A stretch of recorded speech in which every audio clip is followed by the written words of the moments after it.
Hey, welcome back to another video of how to use basics. In this video, we are going to learn how to download Shopee app on your PC. First of all, make sure that you are connected to your internet.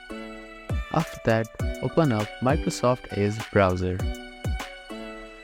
Now, at the address bar, type in shopee.com. Make sure that you are using Microsoft Edge browser.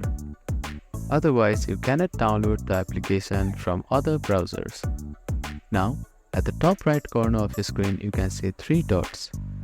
Click on it, or you can also click Alt F on a keyboard, and you will see many options here. Hover your mouse to Apps tab. Now, you can see Install this site as an app button. Click on it. Here, you can name the application. Now click on Install button. You can pin the application to taskbar, Start, or you can also create a desktop shortcut for it. And you can auto start on device login. After that, click on Allow button. So that is how you can download Shopee app on your PC.